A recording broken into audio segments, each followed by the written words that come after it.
Purihin po ang Panginoon. This afternoon mga kapatid, binasa po natin ang talatang 29 verses 29 to 34. And I want to inform you that hindi po natin tatapusin ang bawat teksto na ating pong binasa dahil ang bawat titulo na ipinagpatotoo ni Juan, tagapagbautismo kay Jesus, is profound. Matter of fact, there are 3 titles na mapapasin po natin mula po sa 29 hanggang 34.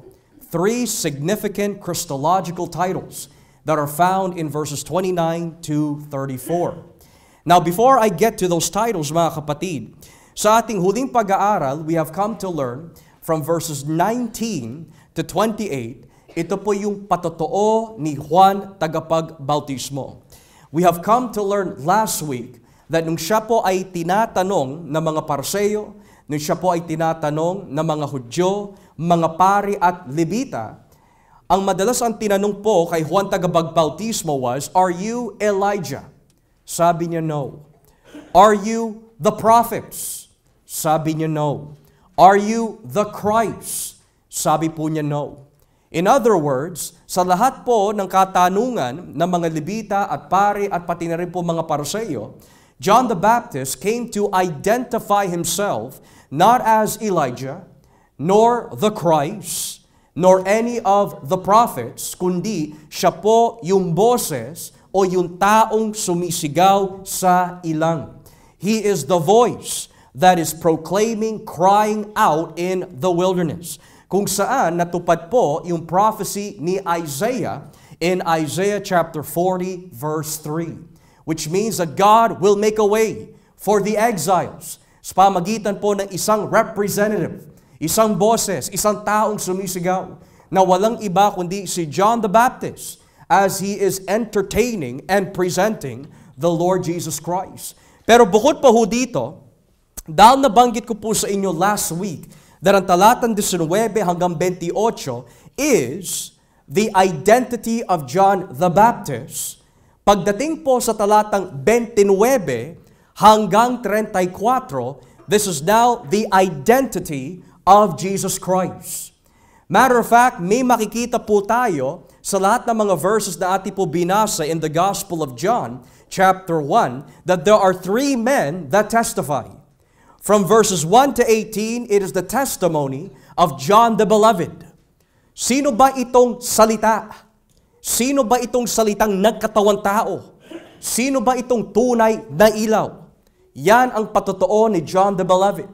Pagdating sa 19, all the way through to verse 28, ito ang patotoo ni John the Baptist sa kanyang sarili.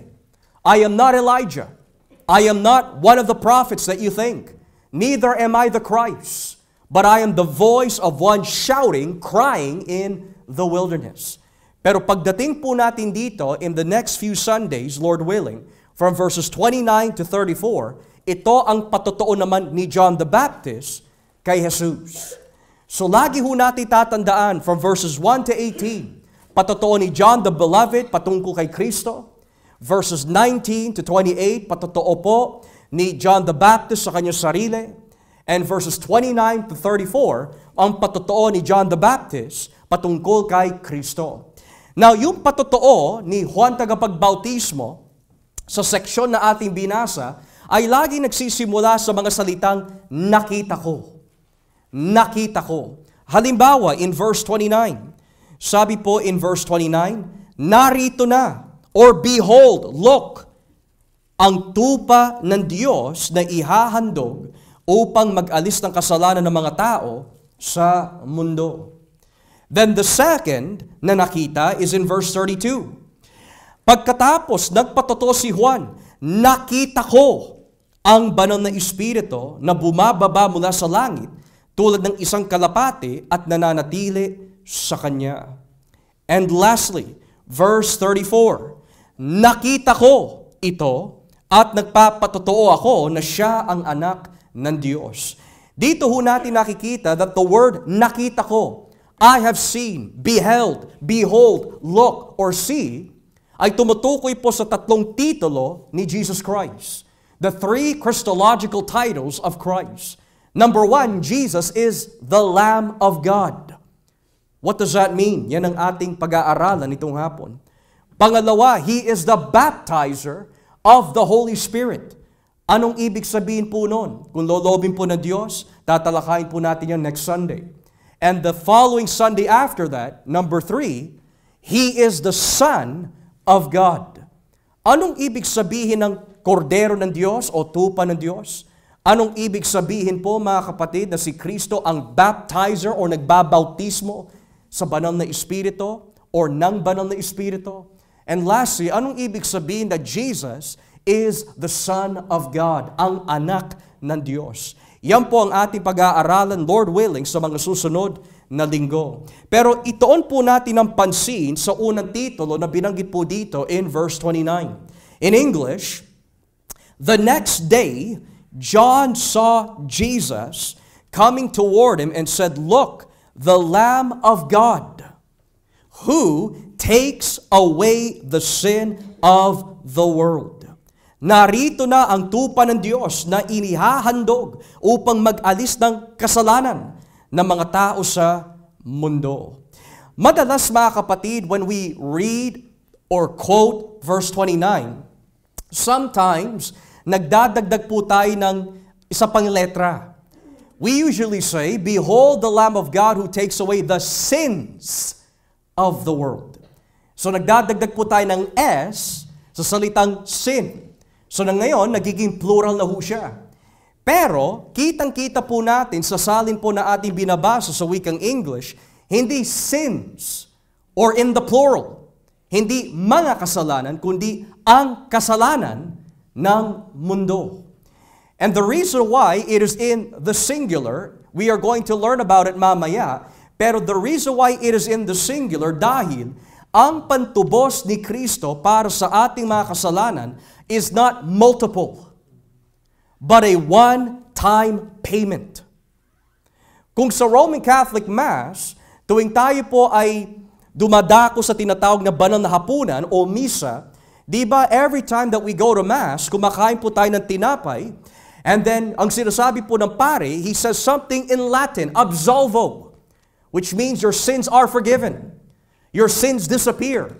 Pero ang ibig sabihin po nun para sa kanila is, si Kristo kapag kinain mo yung tinapay, na sa kanilang teolohiya tinatawag transubstantiation, which means ang tinapay ay nag-transform into the literal physical body of Christ. Ang ibig sabihin po nun, tuwing kinakain po natin ang tinapay, namamatay ulit ang Panginoong Hesukristo. So now it's not just one sin that He died for, but He dies multiple times for multiple sins. Walang katapusan, nakamatayan ang ating Panginoon. Pero dito, malinaw na itinuturo po ni John the Baptist through his proclamation, who takes away the sin, not sins, but sin of the world. Nang ibig sabihin, that word sin ay hindi po tumutukoy sa isang kasalanan lang, kundi sa buong package ng kasalanan of the world. Mapahintil, mapahudyo. Jesus paid it all. He takes away the sin of the world. Pero maaari ho natin tanungin, bakit po tinawag ni Juan tagapagbautismo si Jesus bilang kordero ng Diyos? Tupa ng Diyos. Behold, the Lamb of God who takes away the sin of the world. Now, before we answer that question, mga kapatid, we must first understand yung ibig sabihin ng narito na or behold. Yung salitang behold ay hindi po tumutukoy lamang sa physical of sightseeing. For example, nakita kita, physically speaking. Nakita ko siya, physically speaking. So ngayon, natapos na doon. Pero yung salitang behold, look, or see, or I saw, in this context, ay tumutukoy po sa perception. To perceive, ninanamnam, nauunawaan, naintindihan, na itong Jesus na palapit sa akin is not just a physical Christ, pero nauunawaan ko who this Jesus is.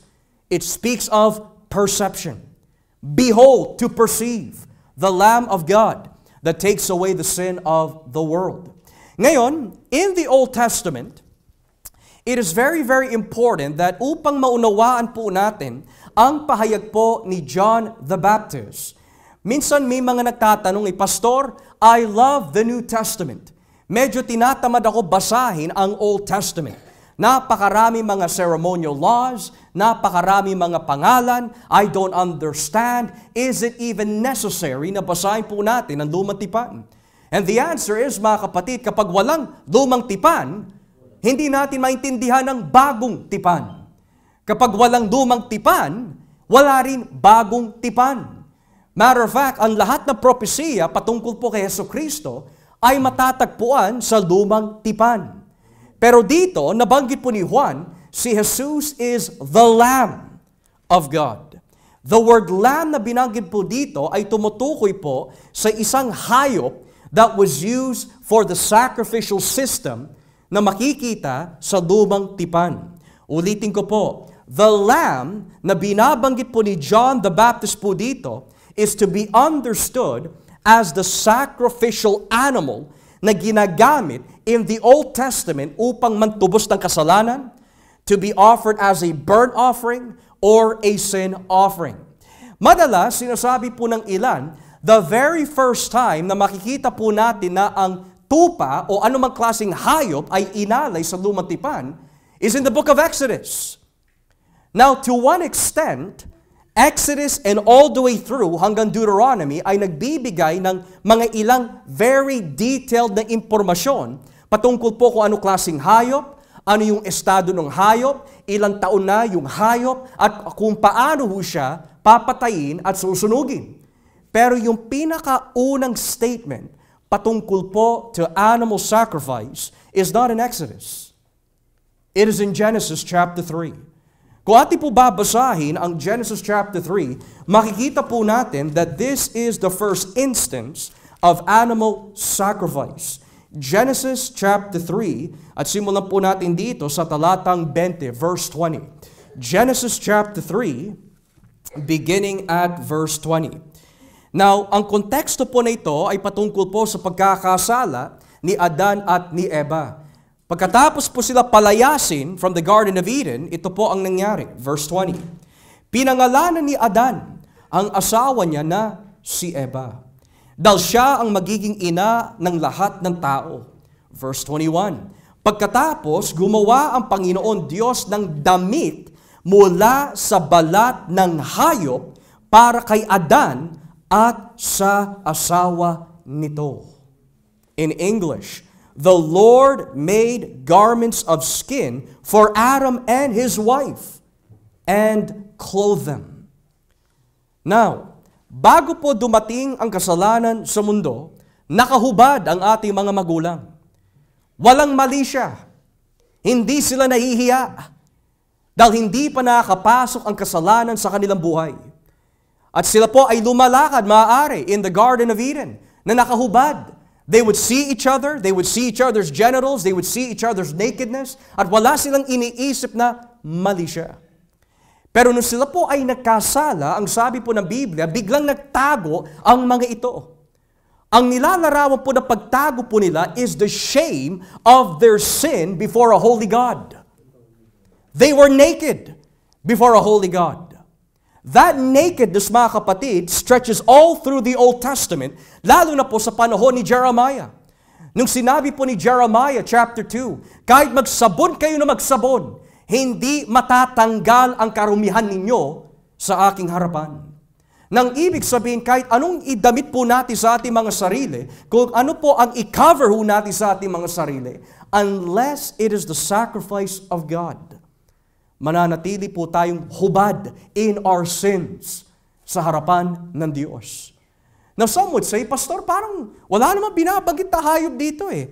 Well, verse 21 says, pagkatapos gumawa ang Panginoon Diyos ng damit mula sa balat ng hayop para kay Adan at sa asawa niya. Well, common sense will teach us, hindi kukunin ng Diyos ang balat ng hayop habang yung hayop ay buhay pa. Pinatay yung hayop, we just don't know what it was, Ayon po dito, pero pinatay ng Diyos yung hayop and they were covered by the skin of an animal. Now here is what is interesting. For many, many hundreds of years, between Christians and Christian theologians, pinagdedebatehan po nila hanggang ngayon, was Adam saved? Was Adam and Eve saved? The only detail that we see in the book of Genesis is that nung sila po ay nagkasala, namatay ho sila at the age of 930 years old, ayon po sa Genesis chapter 5. Walang binabanggit na sila po ay nagsisi. Wala rin binabanggit na sila po ay hindi nagsisi.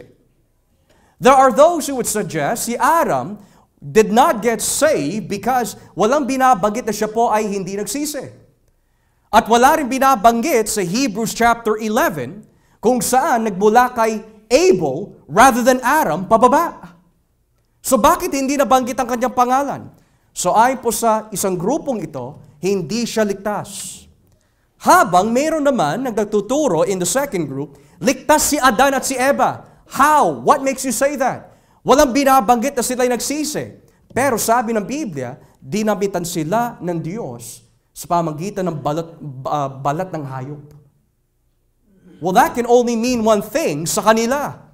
Their sins have been covered until the seed would come. Bukod pa ho dito, ang ikalawang kampo, sinasabi nila, bukod pa na sila'y binigyan ng mga damit na galing po sa balat ng hayop, ang sabi po sa Genesis 4, sino ang nagturo sa kanilang mga anak na maghandog ng tama kay Yahweh? Well, there can only be Adam and Eve that we must assume na nagturo sa kanila. That being said, ano po ang ating konklusyon sa kanyang kaligtasan? Ang sagot po diyan, ang Diyos lang nakakaalam. Hindi ho natin alam. Matimbang ang bawat teoridad, matimbang ang kanilang exegetical arguments, gayunpaman, God is the judge of salvation. And only God knows who gets there and who does not. For the judge of all the earth will do that which is right. Ang sabi po ng Biblia.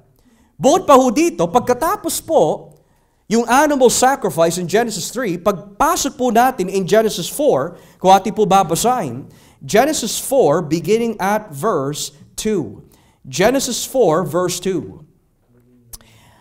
At muling nanganak si Eva ng lalaki, at Abel ang ipinangalanan sa kanya. Nang dumaki na sila, si Abel ay naging pastol ng mga tupa at kambing, at si Cain naman ay naging magsasaka.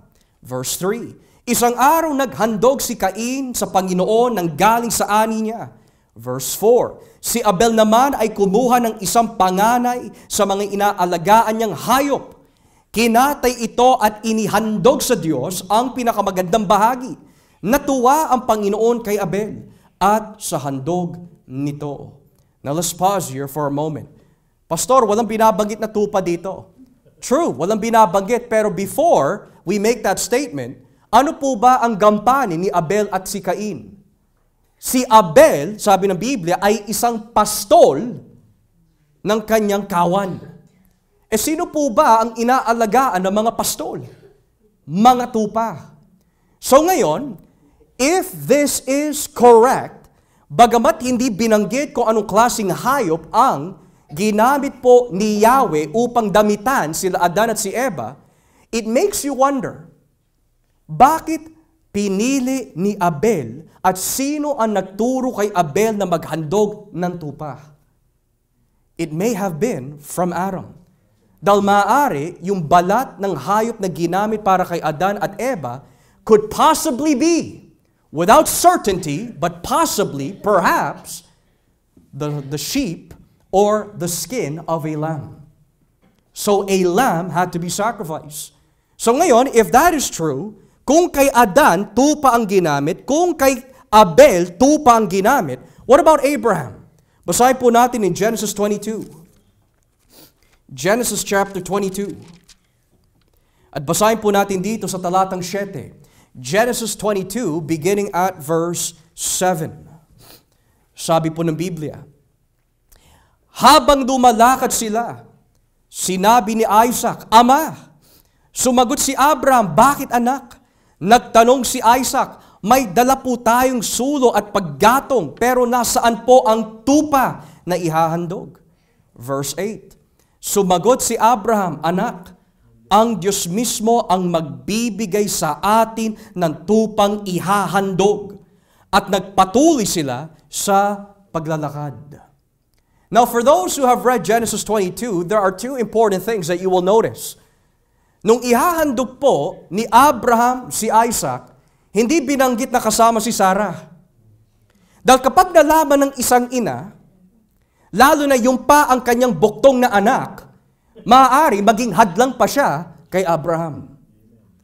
Pangalawa, we also see that after hinandog, or rather bago po dumating ang angel of the Lord, ang hinandog ho dito ay si Isaac.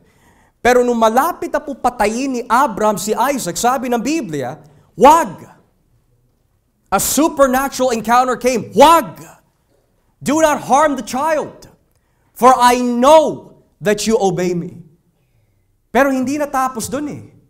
Ang sabi ng Biblia, may ipinadala ang Diyos na hayop, but it wasn't a lamb, but a ram. So ngayon mapapaisip ka, it's either sinungaling si Abraham, he prophesied that God would provide a lamb, pero a ram ang lumitaw, or nagkamali ang Diyos sa kanyang ipinadala. And the obvious answer is, none of them are wrong. At maaari, in the redemptive narrative of the Bible, itong Lamb of God na ipoprovide ni Yahweh ay hindi pa dumarating. Where is the Lamb? God will provide a Lamb. So, notice the structure of Genesis when it comes to sacrifice. Pagdating kay Adan, perhaps with assumption, maaari tupa ang ginamit, but we don't know. If so, pagdating po natin in Genesis 4, tupa ang ginamit for sacrifice. When we get to Abraham, tupa ang kanyang nasa isip niya. That would be used for sacrifice. But what about Moses?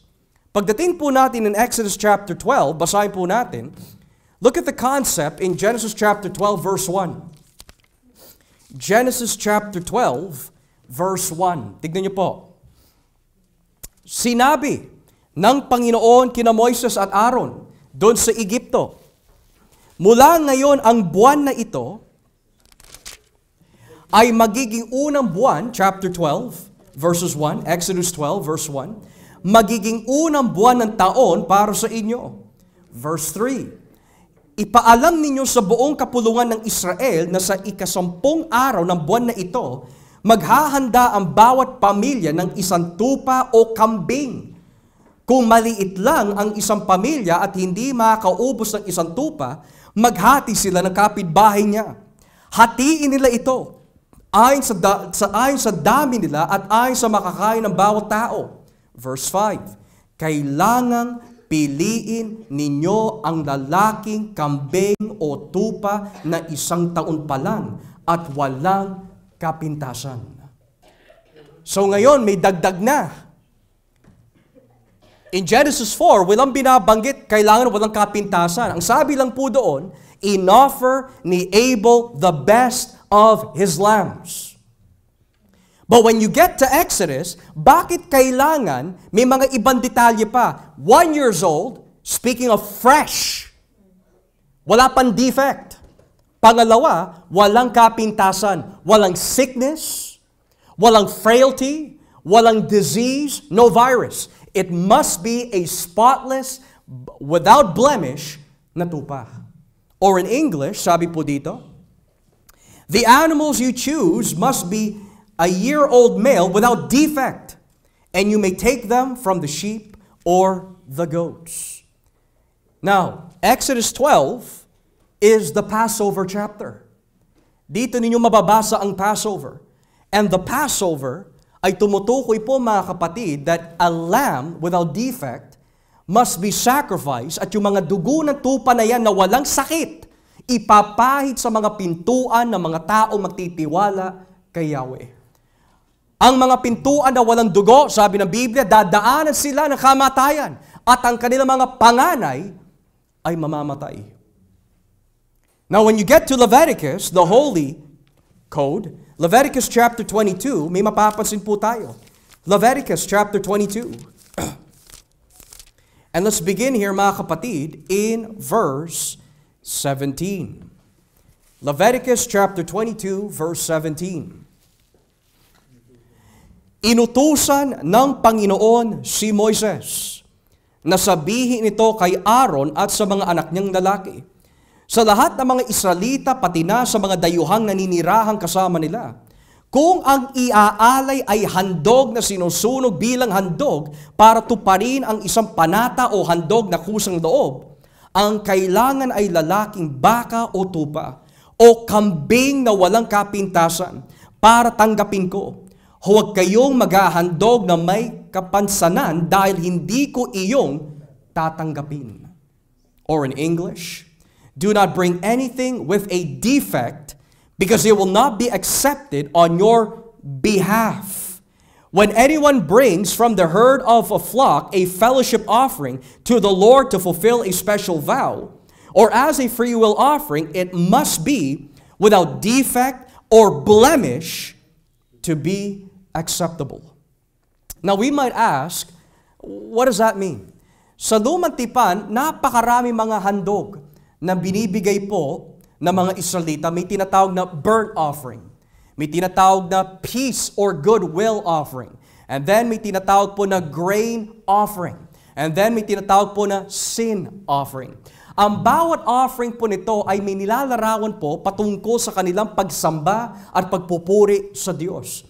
Halimbawa, a burnt offering, based on what we see in Scripture, in Leviticus and in Numbers, kitang-kita ho natin that a burnt offering ay ibinibigay through means of a lamb as worship and righteousness before God. Pero pagdating po sa sin offering, which was the offering, mga kapatid, na ginamit in Genesis 4 sa panahon nila Abel, kapag ang tao po ay nagkasala, they must offer a lamb without blemish.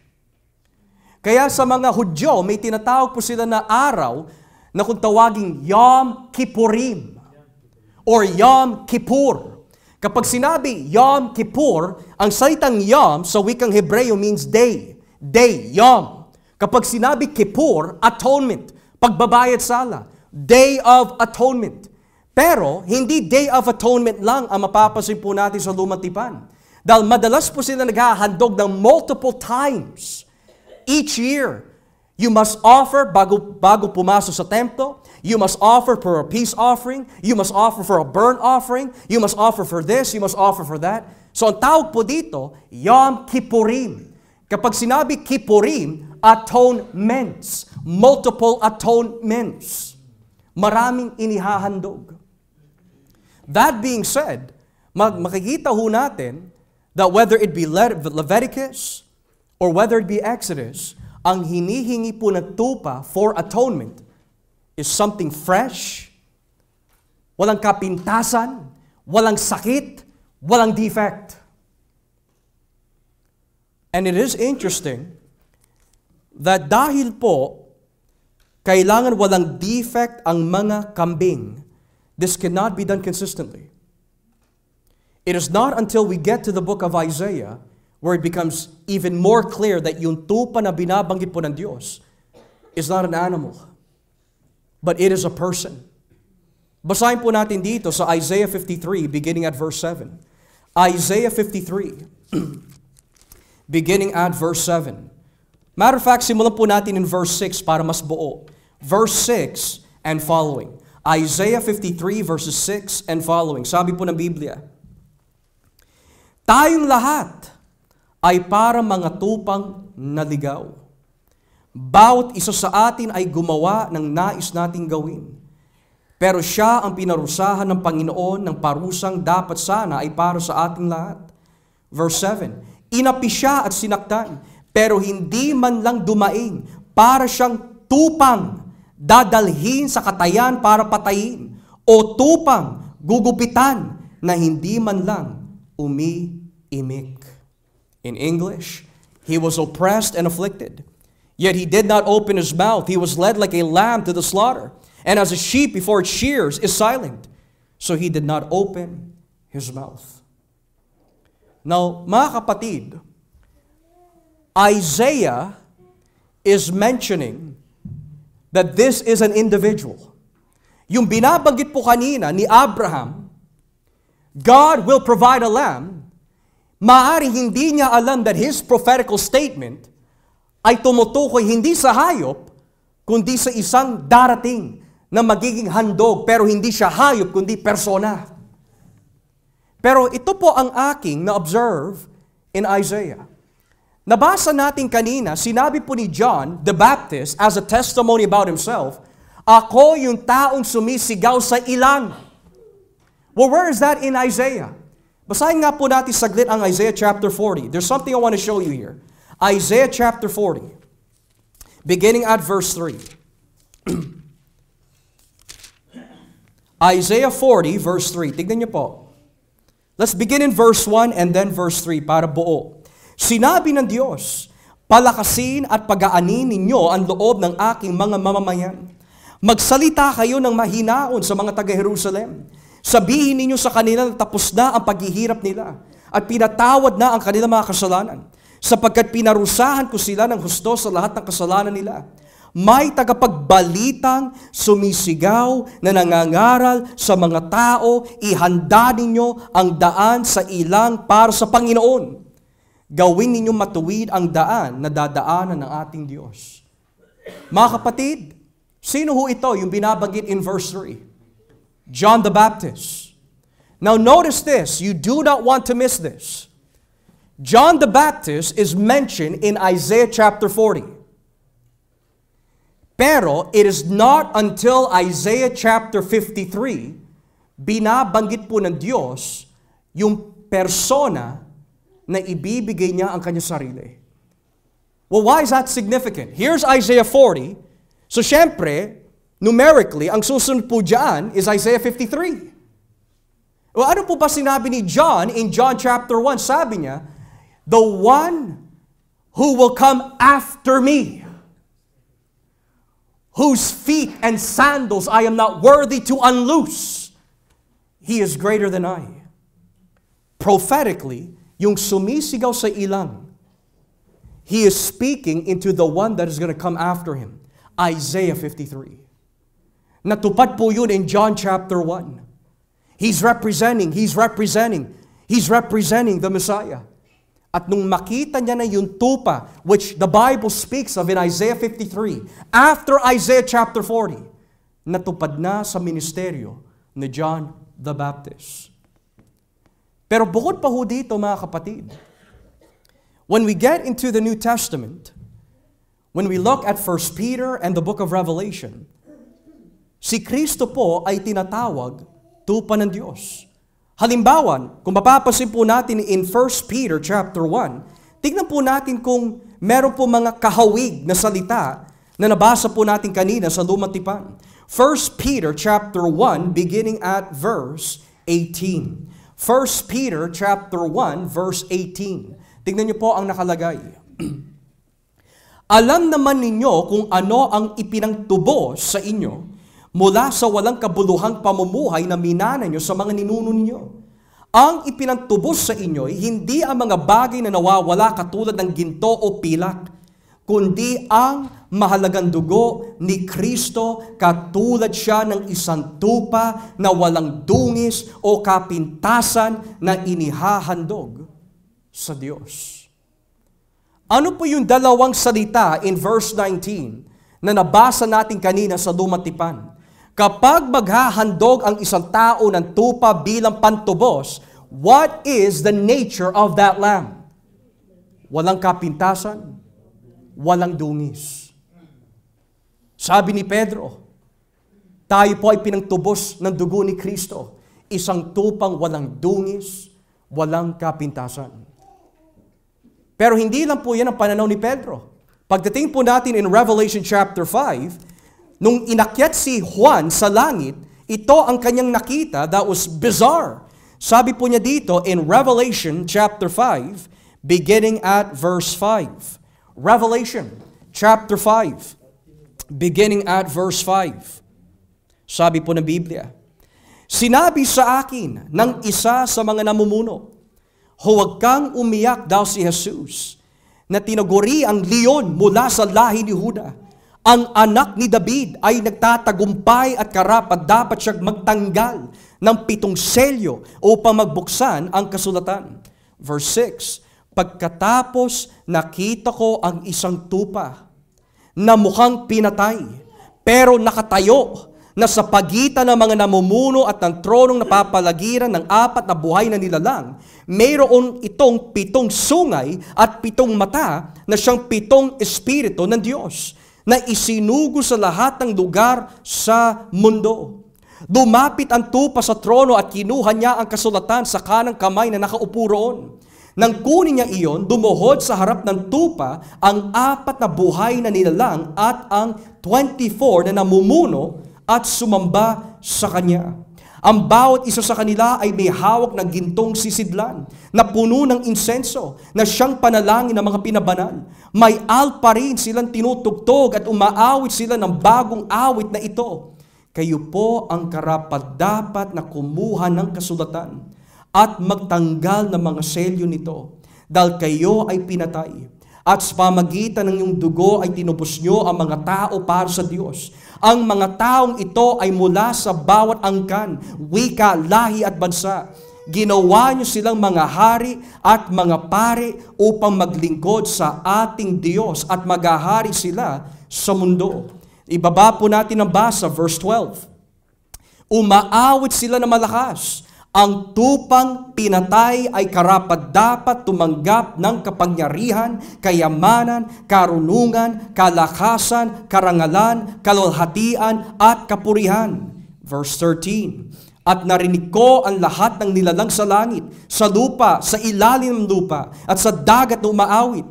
Ibigay sa nakaupo, sa trono, at sa tupa ang kapurihan, kalwalhatian, karangalan, at kapangyarihan magpakailanman." Now, kung ikaw ay nasa katatayuan ni John the Beloved, what would you think?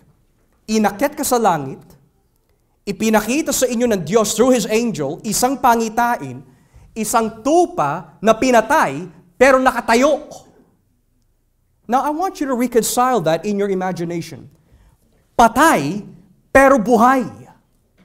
Patay, pero nakatayo. Yung tupa na binabanggit po dito ay walang iba kundi si Jesus. Bakit po siya tinawag na ang tupang pinatay? Because He offered Himself for our sins. Pero bakit nakalagay dito, siya yung tupang pinatay pero nakatayo? Because this Lamb did not remain dead. He rose from the dead. So yung sinabi po dito ng Biblia, He is the Lamb that died, tumutukoy po ito sa kanyang pagbabayad sala. Pero when it says, siya po yung tupang pinatay na nakatayo, tumutukoy po ito sa kanyang muling pagkabuhay. And yet, ano po ang ginawa ng lahat ng nilalang sa langit? Sinamba siya. Hindi lang ang Diyos Ama ang sinamba na nakaupo sa trono. Sabi ng Biblia, ang lahat ng nilalang sa langit sumamba at lumuhod sa tupa at binigyan siya ng karangalan, kapurihan at kapangyarihan. And why is that important? Because, ano nga po ba ang pinagkaiba po ni Kristo bilang tupa sa tupa noon? Kapag naghahandog ang mga Hudyo sa lumang tipan, ang kanilang paghandog ng mga tupa ay para lang sa kanila. It was not meant for the whole world. It was not meant for the Canaanites. It was not meant for the Perizzites. It was not meant for the Philistines. Para lang ito sa mga Israelita. And how does that differ with Jesus? Bilang kordero ng Diyos, sabi ni Juan, "Behold the Lamb of God that takes away the sin of Israel, of those of Judah, of those of Levi, but of the world." At sino po yung world na binabanggit po dito? Yung salitang world, kung ikaw ay isang Hudyo na naninirahan sa kanilang lugar at kultura nung panahon po ng unang taon, ang salitang mundo ay tumutukoy po Hentil at Hudyo. Hindi po yung salitang mundo sa ating panahon, how we use it, na tumutukoy sa every single person that's ever lived. But the meaning of world sa panahon po ni John in the first century, both Jews and Gentiles. Kaya nasabi po kanina dito, in verse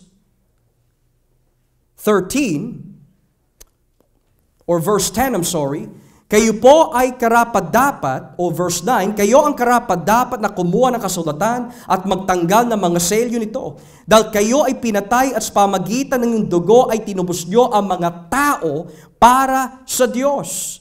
Ang mga taong ito ay mula sa bawat angkan, wika, lahi at bansa. This atonement is not just for the Jews. This atonement was also for you. Kaya imagine, sa panahon ni Adan, sa panahon ni Abel, sa panahon ni Abraham, sa panahon po ni Moises, sa panahon ni Isaiah, meron silang inaabangan. God will provide a lamb. When that lamb comes, he will be led to the slaughter. But who is that lamb? Nung makita ni Juan, tagapagbautismo, yung lumalapit sa kanya, natupad na yung Old Testament prophecy. Narito na. Behold, the Lamb of God has come. Yung lamb na binabanggit po ni Abraham. Yung nilalarawan na handog ni Abel. Yung nilalarawan na handog para kay Adan. Yung binabanggit sa Isaiah 53, dumating na. Pero hindi lang siya dumating. Who takes away the sin of the world. Now, why should we be rejoicing at that statement? Sa lahat na nagawa nating kasalanan noon, at yung ating pagkakasala ngayon, sa bawat segundo, at yung mga kasalanan natin sa mga darating na panahon, ay binayaran na ni Kristo. Kung nakasalalay sa atin ang kaligtasan, lahat na mga kordero sa buong mundo ay mauubos. Pero dahil sa isang gawa at handog ni Kristo, ito'y naging mas higit pa sa lahat ng hinandog ni Haring Salomon. Kaya sabi po dito sa Hebreo 10, at dito na po tayo magtatapos, Hebrews chapter 10, beginning at verse 1, napakaganda ng statement na ito. Hebrews chapter 10 verse 1. Look at this profound statement. Ang kautusan ay anino lang ng mabubuting bagay na darating.